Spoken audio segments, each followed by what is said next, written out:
welcome to Spill My Tea Tuesdays. Today I am talking about when I ended up dropping out of high school. So, it's story time. Okay, let's get into it. Oh, and before I continue, just wanted to show you one of my merchandise. It says Live Your Dreams. It's in the comment section below. Please use the promo code for free shipping. And we have other things, not just cups. I have designed a lot of different things on my website. Okay, so I used to go to Kingwood, Texas high school.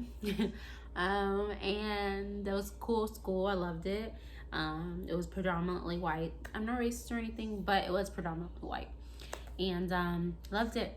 And my mom ended up moving us in between the school year. I think I went all freshman year, and it was sophomore year that she ended up, what was it? Okay, I got it all mixed up. Okay, this is a lot. Okay, so we went to Kingwood High School freshman year, right? Well, I did. And then my sophomore year, I went to Kingwood High School, but we had moved that summer to a different school. And I was like, I wanted to stay with my friends and stuff because, like I lived in Kingwood since I was in 3rd grade. So it was 3rd, 4th, 5th, 6th, 7th, 8th, 9th. 7 years I have, was raised with the same kids. And so I wanted to go to the same high school where all my friends where like I knew everybody and I didn't have to start all over, and it's high school, you know what I mean? Like, who wants to go to a freaking different high school? So I was like, Mom, please, I just want to stay there or whatever. She's like, okay, well, we'll see what we can do. We'll try to make something happen. So I don't know if my mom wants me to tell y'all this, but what ended up happening was my mom, got a bill, and she found a vacant house in that area because she used to do real estate, and she just kind of put it on the bill or whatever. She forged it on the bill, and so we ended up being able to get into Kingwood. And I went to school there for like a couple of months. I started my sophomore year there. Yeah, the beginning of my sophomore year there. I was there for like at least 6 months or so. And then there was this racist lady who worked in the front office, and she just did not want me to go to that school for some reason. Like, I don't know why. I went through 7th grade all the way down the line. They're like, oh, well, you need a water bill and light bill and blah, blah, blah. And so they just gave my mom like a really hard time, So the lady, personally, the receptionist at Kingwood High School at the time, I wish I knew her name because she's fucking racist, sorry. She went to the address that was my mom provided a bill for. She drove by the address. She knocked on the door. She looked in the window, and she said, it looks like nobody lives here. So she called whoever she called, and she called my mom and said, she can't come to this school. Sorry, I drove by the house, and you don't live there. There's a for sale sign. It's completely vacant. Like, you're lying, And so they literally made me leave school that day. The day that she found out, like, they told me to pack up all my stuff. They had me leave. They had my mom pick me up early from school. We were like, sorry, she can't come here, and they just kind of, and I was so devastated. I went to every one of my 8 periods and cried to all my teachers and said I had to leave, and I told as many friends as I could, because it's like I didn't have time to really tell them because they didn't even let me finish the day at school. So I ended up being unenrolled there. Mom had to go enroll me in Atascocita High School, which was, I don't want to say a predominantly black school. It was a mixed school, but at the time it felt predominantly black to me because I went to predominantly white school since I was, how old was I? Since I was in 3rd grade. So 7 years and being a predominantly white school, I just got used to it. I was scared to go to a black school for some reason. I don't know. So I went to Atascocita High School. And everything seemed fine, you know, like at the school. Like I met people, not a lot of people, but I met some people and they were cool. um and a lot of the guys liked me. Ha! It's so great when you're a girl, right? No, wrong. It was not great. It was so horrible. So what ended up happening was, I remember like I had 8 periods at the time. There was always a guy walking me to this class, a guy walking me to that class, a guy walking me to that class, and I was just like, I don't want to do this. You know what I mean? I was like, I don't want to do this. Like, I was so sweet, though. I was so sweet. I was so naive. And I was just like, oh, yeah, you can walk me to class. And I was just super friendly and, you know, childlike. You know, like, you're naive. Like, oh, my God, like, you can walk me to class. It's so sweet of you. And I'm thinking these people are just my friends. I'm like, yeah, you can walk me to class. You can walk me to class. So everybody's walking me to class, right? And everyone seemed cool, right? But then it's a black school. Not trying to like be racist or nothing, but it's a little different, you know, like when you go from being in a school full of white kids to being in a school full of black kids. And you know, I'm by no means racist. I actually preferred where I was and where I was going. But anyway, so guys were walking me to class and stuff, and like girls just weren't as friendly as they were in Kingwood. Like, I know that like I got a lot of looks down the hall. People were just staring at me crazy. And I would talk to people and they would just kind of be like, whatever. You know, like people just didn't really like me. Like, I guess like they all like stayed in the same school district as well, like growing up. So it's kind of like when you just randomly just new girl, you know, you have all the guys flocking towards me, all the girls were moving away from me. And I had just very little friends, you know. And I didn't mind at first, whatever, no big deal, you know. But I had an incident one time where I was trying to go into class, and this guy, they had like these stairwells, held me under the stairwells the whole period, would not let me go to class. Was like trying to freaking molest me. He literally just grabbed me and held me captive down there for like an hour. You know, when the class bell rang and everybody started ringing, walking around, we left and parted ways. But it was so terrifying. Like, he was pulling his junk out. Like, it was bad. You know what I mean? And then I had another instance where I was sitting next to this guy, and he was just like trying to pull my clothes off and like trying to kiss me and just doing a lot, you know. And like all the guys, like, you know, they're walking to class and stuff like that. And I guess they were like just telling their friends like, oh, you know, like, you know, I'm effing her and I'm effing her and I'm her boyfriend and I'm her boyfriend. It was just like so many goddamn rumors. Like, everyone wanted to be my boyfriend. Like, what the fuck? Okay. That was, I don't know. I'm thinking about it now. It's just like so horrible, right? So everybody wanted to be my boyfriend. Everybody was walking past my classroom while I was in class, going down you could see them like through the doorway, like waving at me and shit. Everybody asking for my number. And I was new. I just thought they want to be friends. They actually really want to be a lot more than friends, okay? So, let's see. So many guys. So, think about it. 8 guys walking me to 8 periods, and 8 guys walking me from 8 periods. So, there was like a total of 16 guys involved. And what ended up happening was, I think that it was one instance where I started trying to date this one guy, but then I realized I didn't like him very much. And so I broke up with him. And then there was like another situation similar to that. So it was like, you know, within the year, it was like 2 or 3 guys that I like somewhat dated, and I just wasn't that into them. So I just didn't want to lead them on. So I just broke it off. So there was this really, really cute guy, and he was just like so fine, and he liked me back, and I thought, cool, you know.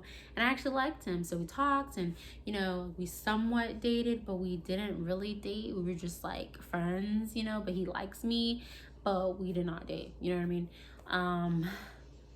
And there was this girl, and I think that that was her ex-boyfriend or something. And so she got mad that he was talking to me, and she started going around telling everyone in the school, like, she's a hoe, like, she fucks with all the guys, like, da-da-da-da-da. So she's going around spreading all these rumors to all these girls and stuff. So all these girls are, like, looking at me, like, making sure I don't take their man, right?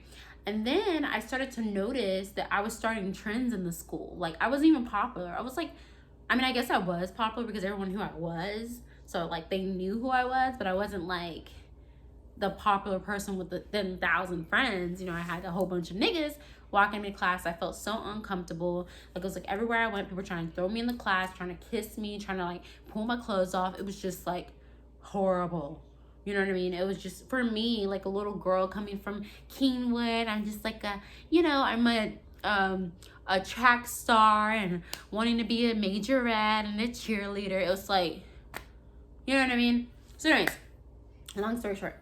So, I had I was harassed a lot. People were coming up behind me, touching my ass. I mean, girls were starting rumors, and it became to a point where I was in class, girls were throwing erasers at my head, like just pencils, erasers, whatever they can find, just throwing it back in my head, and I just pretend like I didn't know, because am I gonna fight them? Like, they're bigger than me. I was so scared. I was this little girl, coming from an all-white school, where everybody was so sweet and so friendly, to coming to this like real world shit. You know what I mean?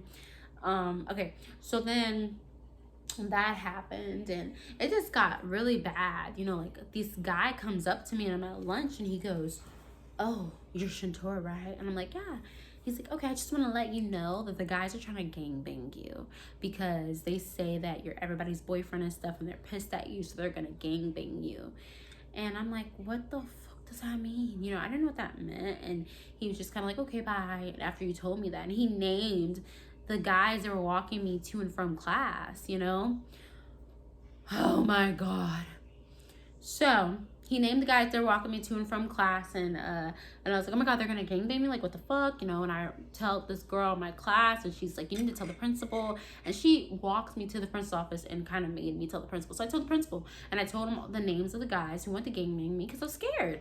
I was so scared. I'm like, I don't even know what that is. What are they trying to do? Like, I'm not dating anyone. Like, I'm literally single, and I'm just friendly. Like, I'm just this friendly girl who is just really naive and doesn't, like, I didn't even think they even liked me like that. I just thought they were just being nice, like, I didn't think like, ooh, they want to get with me and all this stuff. And I was just terrified. It was like every corner I was scared to like go certain directions. I was scared to cross certain paths by certain people. I was just terrified in general to like move around that school. And then you have all the girls like staring at me, looking at me, and it even became to the point where there was girls dressing like me the next day. So I would wear something, the next day their hair would be that way, their clothes would be that way, and I'm like what the is going on? It was just horrible. Like, nobody really liked me. I didn't have any friends. Like, people were just always mean mugging me, talking about that's my man. And it was just like, I'm not trying to take your man. I don't even know anybody. Like, I just want a friend. You be my friend. And then like the girls, they were like, "Oh, you're too nice," or whatever. "You talk too white." Like, "You're too whatever." I was just too everything that they didn't like. So I lost a lot of people, a lot of my friend group that I did have. And then that next year, like, I knew, like, I was like, oh my God, like, the schedules are gonna change. Like, everyone's not gonna be in my homeroom and in my, all the classes I was in. So it changed, the next year. I went through that summer, almost got raped by this guy and his brother. One of the guys that worked with me actually was the brother of somebody who went to school with me, and he harassed me at my job at Kroger and ended up getting fired. It was just like so much, like grabbing me, pulling me, trying to force themselves on me. Like, this one guy like pinned me up like under the freaking staircase, another guy, not the first one I told you, and held my hands down like this and literally pulled my pants down and like tried to stick his stuff into me. Like, it was just so bad. And then like the girls that I was cool with, like, they just randomly like just stopped liking me. I guess they were just jealous. They just stopped liking me. Like, I just was like almost sitting by myself at that point. So yeah, it was almost like being like on a freaking crackhead corner, like going to that school. So the following year was my junior year, and I was working at Kroger at the time, making my own money, and I was like, "Mom, I don't want to go back to that school anymore. I'm just going to pay my way through homeschooling." Because I met this girl at Kroger that worked with me, and she said that she was going to do homeschooling to graduate early. So I told my mom, I was like, I'm not going back to that school. I was crying. I was in tears. I was like, Mom, I cannot go back. Like, everyone hates me. Like, I hate it there. Like, I, like, freaked out because she was trying to take me back. And she's like, okay, Shatora, like, I've never in my life ever seen you like this crying and stuff. Like, you don't have to go. But you will, you know, pay for your classes, homeschooling, and whatever. And she let me do that. So I worked full time and I paid for my classes homeschooling because I did not want to go to that school. And I ended up graduating earlier. I was supposed to graduate, I think, in June of 2012 or whatever they graduate. But I graduated January of 2012. So that is my story. If you have things like that going on in school, you guys, like, speak up. Like, talk to counselors, talk to teachers, talk to principals. Oh, I didn't even go back to the last thing that I said. So when those guys got called in from the principal by trying to gangbang me, the principal didn't do a lot, but he did have the police question them about it. And he said, like, hey, if y'all mess with this girl, like, y'all are not graduating. Because come to find out, all those guys were seniors. And I'm junior? Wait, freshman, sophomore. And then I was a junior the following year, but I went ahead and graduated early. So I was a sophomore and they were harassing the fuck out of me. And they were just planning, like, we're going to do this, we're going to do that. Anyways, so that's my story time. Sorry I rambled a little long on this one, but it was a crazy story. But I dropped out of high school and I ended up graduating still with a diploma. So anyways, thank you so much for watching. Like, share, and subscribe. And I look forward to having more tea with you guys.